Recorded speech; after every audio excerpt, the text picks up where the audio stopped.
Hello friends, இந்த வீடியோவில் இன்றைக்கி என்ன பார்க்க போகிறோம் அப்படின்னு பார்த்தீங்கன்னா 21/7/2024 எஸ்டிடி டிஆர்பி நடந்தது இல்லையா, அதில் பார்ட் பியில் உள்ள தமிழ் கொஷினில் ஒரு கொஷினுக்கு 2 ஆப்ஷன் வந்து சரியாக இருக்குது. அது வந்து ஸ்டார் கொஷின் தான். அதுக்கு மார்க்கு 2 ஆப்ஷனில் எந்த ஆப்ஷன் நீங்கள் கரெக்டாக பண்ணியிருந்தாலும் உங்களுக்கு மார்க் கொடுக்கணும். ஓகேங்களா? அந்த கொஷின் தான் நம்ம பார்க்க போகிறோம். அதுக்கான ப்ரூஃபும் நம்ம பார்க்கலாம், புக்லேயே இருக்குது. சரி, என்ன கொஷின் பார்க்கலாம். கடலை குறிக்கும் பெயர்களில் தவறான கூற்று எது? இதில் தவறானது எதுன்னு கேட்டிருக்காங்க.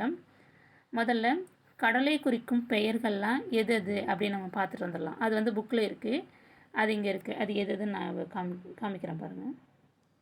இது இருக்குது பாருங்கள். இது வந்து 5th ஸ்டாண்டர்டில் டேர்ம் 1 பேஜ் நம்பர் 68 இருக்கும். கடலை குறிக்கும் வேறு பெயர்கள் என்னென்னா புணரி, ஆழி, சாகரம், சமுத்திரம், பவ்வம், வேலை, முன்னீர், நீராழி, பெருநீர். இது ஒன்று. அடுத்தது சரி, இந்த 10 பேர்கள் வந்து இந்த ஆப்ஷனில் இருக்கான்னு நம்ம பார்க்கலாம். புணரி, பவ்வம், பெருநீர், சாகரம் இது எல்லாமே அதில் இருக்கும் பாருங்கள். புணரி இருக்கும், பவ்வம் இருக்கும், பெருநீர் இருக்கும், சாகரம் இருக்கும். இதுக்கெலாம் வந்து கடலுக்கான பெயர்கள் இது எல்லாமே. அதே மாதிரி புணரி, ஆழி, வேலை, முன்னீர், நீராழி, சமுத்திரம், ஆழி, பெருநீர். பறவை அதில் இருக்குது. ஆனால் பறவைக்கு கடல்னு வேறு பேர் இருக்குது, அது வேறு புக்கில் இருக்குது. பவ்வம் இது எல்லாமே வந்து கடலை குறிக்கக்கூடிய பெயர்கள். எது கடலை குறிக்காத பெயர் அப்படின்னு பார்த்தீங்கன்னா புடவி, புறவி. புடவி அப்படின்னா பூமி, உலகம், அண்டம் அப்படின்னு சொல்லுவாங்க. புறவினா குதிரையை தான் வந்து புறவின்னு சொல்லுவாங்க. அப்போ இந்த 2 ஆப்ஷனுமே தவறானது தான்.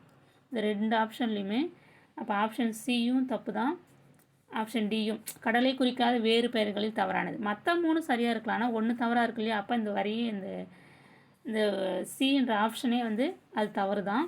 அதே மாதிரி டின்ற ஆப்ஷனும் தவறு தான். இப்போ கொஸ்டினில் என்ன கேட்டிருக்காங்க அப்படின்னா கடலை குறிக்கும் வேறு பெயர்களில் தவறான கூற்று எதுன்னு கேட்டிருக்காங்க. அப்போ ஆப்ஷன் சி, ஆப்ஷன் டி ரெண்டுமே தவறு தான். இப்போ புடவின்றது பூமி, புறவின்றது குதிரை, அது எதில் கொடுத்துருக்காங்க அதுக்கான ப்ரூஃப் நம்ம பார்க்கலாம். இது இருக்குது பாருங்கள். சொல்லும் பொருளும் இது வந்து 11th ஸ்டாண்டர்ட் புக்கில் தமிழ் புக்கில் இருக்கும். புடவி அப்படின்னா உலகம், அதை குறிக்குது. உலகம், அண்டம், பூமி. இதே நீங்கள் நெட்டில் கூட போட்டு கூகுளில் சர்ச் பண்ணுங்கள். புடவின்றதுக்கு நிறைய பேர் இருக்குது. இது ஒரிஜினல் ப்ரூஃப்காக இது 11th ஸ்டாண்டர்ட் புக்கில் இருக்குது, அதுக்காக இதை எடுத்துகிட்டு வந்தேன். அடுத்தது இது 5th ஸ்டாண்டர்ட் டேர்ம் 1 அந்த 68 கடலின் வேறு பெயர்களை குறிக்கும் சொற்கள் இருக்கு இல்லையா, அதுக்கு கீழே அடுத்த பேஜில் 69 கொடுத்துருக்காங்க. புறவி அப்படின்னா குதிரை அப்படின்னு கொடுத்துருக்காங்க. ஓகேங்களா? அப்போ இதுக்கான ப்ரூஃப் வந்து 2த்துக்குமே நான் கொடுத்துட்டேன். அப்போ 2த்தில் ஆப்ஷன் சி, ஆப்ஷன் டி எது நீங்கள் கரெக்டாக பண்ணியிருந்தாலும் உங்களுக்கு மார்க் கொடுக்கணும், மார்க் கொடுப்பாங்க. ஓகேங்களா? அப்ஜெக்ஷன் போடலாம் இதுக்கும். இப்போ ஆன்சருக்கு விட்டுட்டாங்கன்னா இல்லை 2 ஆப்ஷன் சேர்த்து கொடுத்துருந்தாங்க அப்படின்னா ஓகே, அதில் ஒரு ஆப்ஷன் மட்டும் கரெக்டுன்னு கொடுத்துருந்தாங்க அப்படின்னா நீங்கள் அப்ஜெக்ஷன் போடலாம் அந்த கொஷினுக்கு. ஓகேங்களா?